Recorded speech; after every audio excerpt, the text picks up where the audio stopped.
One of the most common misconceptions that I believe is floating around out there amongst us is that first God created Adam, then Eve, and on the third day, God created a police officer, a stunning man put on earth in a blue uniform who has been here since the dawn of time to protect people. Simply not the truth, you guys.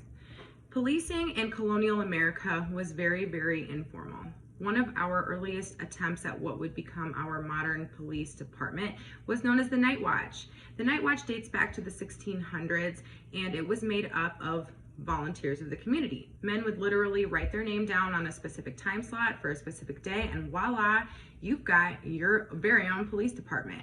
Some of the main goals of the Night Watch was to protect the community from things such as prostitution and gambling, because these were big issues hundreds of years ago.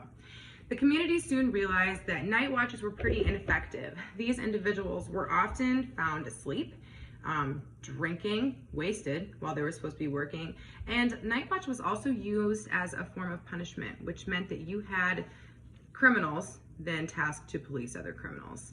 Not effective, not a whole lot of buy-in, not a ton of personal investment to do a good job there. In 1838, Boston formed the first publicly funded and organized police force. Now, Boston was a really big egg in America's economic nest. We had a lot of needs, needed Boston to stay safe. So the main goal of this police department was to protect property and safeguard the transport of goods. Prior to this police department being formed, business owners had to privately hire hands to guard their goods. Most times these individuals that they hired were thugs or criminals. What do you know? By the late 1880s, all cities across America had their own type of police force, although the purpose and the look was different when you looked at the northern colonies to the southern colonies. In the 1800s, even though police were new, Boston's police force, 1838, there were already reports of police corruption and misconduct. That's right, people, this shit ain't nothing new. It dates back to day one of the police force. In the early 1900s, a really awesome man known as August Vollmer, aka the father of modern policing, came on the scene in Berkeley, California, and changed the game of police as we know it. Thank God for Gus, because he underlined, emphasized, and italicized some really, really important parts of policing that we still use today, such as the concepts of sociology, social work, psychology, the acknowledgement of race in communities. Gus hired the first Black police officer to the Berkeley force in 1919 and the first woman police officer to the Berkeley force in 1925. He also realized that there was a need for juveniles to be treated, tried, and housed differently when going through the judicial system than required adults. So shout out Gus. Unfortunately for us, when Herbert Hoover got to the table and became president in the 1920s, most of Gus's ideals were washed away. Hoover created the FBI and put a special focus on street crime. That moved the focus away from building relationships, getting to know people individually, being out in the streets with civilians, to really high level, just get the shit done and move it on type of policing. If we look at the evolution of police from the 1920s to today, we can see how some of the other events that have taken place in our nation's history have shaped the way the police respond, such as riots, the Great Depression, 9/11, school shootings. And as you follow that path, it all kind of leads up to the tensions and questions and mistrust that we have in our police force today. Now, this morning, I had a conversation with my mom. I said, do you know where police came from? She looked at me as if she didn't want to have this conversation. And I said, slave patrols. She said, well, I said, stop. I fact check everything, you guys. I wasn't born yesterday, and I'm not out here spewing some information that I made up. The first police department comes from slave patrols. If you don't know what slave patrols are, time to get on Google, make it your best friend, educate yourself. Slave patrols were white men who literally rode around on horses. They had the power to arrest fugitive slaves. Sometimes they would enact punishment on these fugitive slaves on their own. Other times they would return them to their masters and let the masters wreak whatever havoc they felt was appropriate. Their main job was to maintain economic order and assist in capturing runaway slaves. They had whips, chains, guns. There were no laws protecting blacks, so we were basically at the mercy of these slave patrollers when they found us. As for the freed blacks, slave patrols, while they didn't, couldn't take us back to the plantation, they could police us very unfairly. They could arrest us for things that weren't valid. They could taunt us to the point that we would revolt and then bam, arrested. Just unfair policing.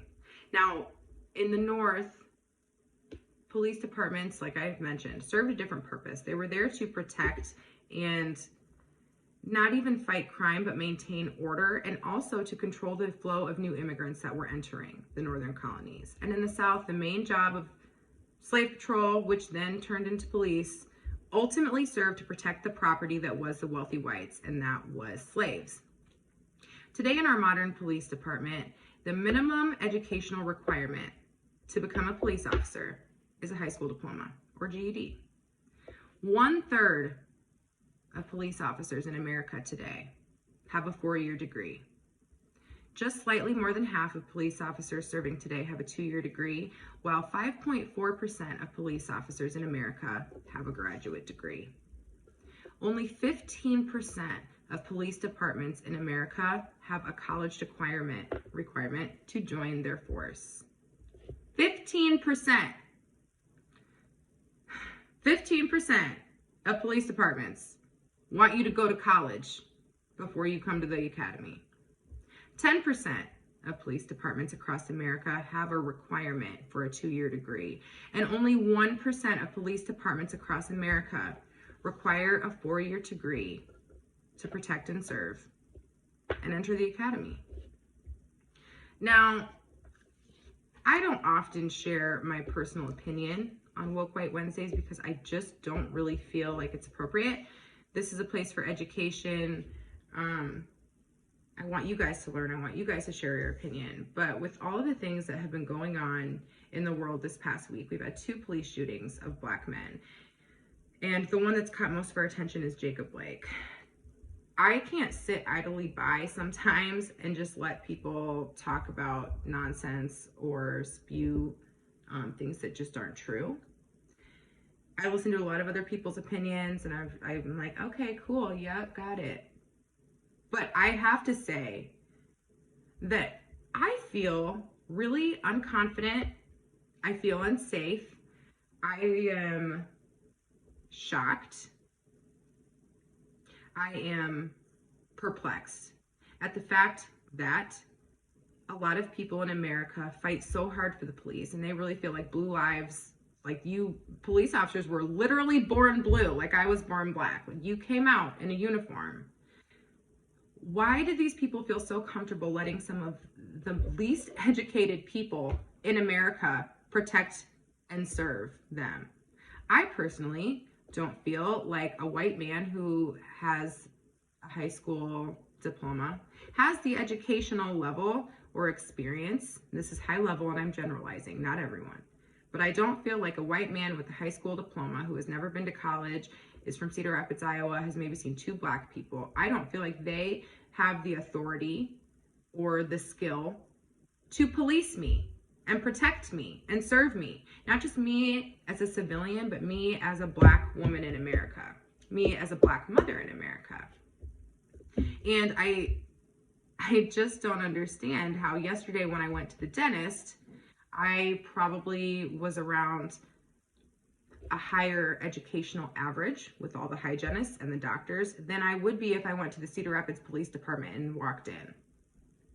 The other thing I want to make very clear to people about our modern day policing, what we have come to know and love and count on of the people that serve us, is that in America, our police directly derived from overseers and slave patrols. There is evidence of earlier times and documentation of policing, enforcing, overseeing. These were not in America. America's a pretty new nation. These were in places like Europe, Africa, older countries, more civilized at the time, more advanced at the time. Slave patrols have turned into the specific form of modern policing that Black people experience. And if you look at the ways that slave patrols were allowed to treat Blacks in the 1600s and the 1700s, that directly ties to the way that Blacks were treated in the 17 and 1800s. Now, we may not have needed the term slave patrols anymore because by that time, Jim Crow laws were coming into effect. We didn't need these people because now we actually had real laws that did this patrolling for us and made it legal to do so. And if I look at the way that Blacks are treated today, the fact that I can be pulled over and have been numerous times for very little and accused of doing a lot, you know, it makes sense. Slave patrols have turned into the specific form of modern day policing that Black people experience today. When it comes to Jacob Blake, sadly, a lot of what I hear specifically from white people is, why didn't he comply? Why did he have to run? He had a weapon. He had a criminal background. Who cares? He got what he deserved. I know that's not the sentiment everywhere, but it's a lot of what I hear. I always hear white people asking, why'd they have to run? Why didn't you just comply and listen? And I think that if you look at the history of the slave patrol, you will understand why.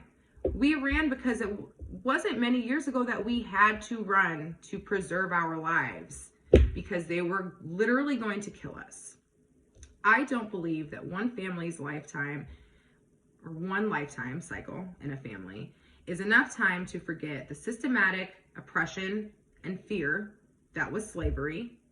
It has been ingrained into Black people until it becomes a biological response. It's generational, and it served as a form of protection for Black people for so long.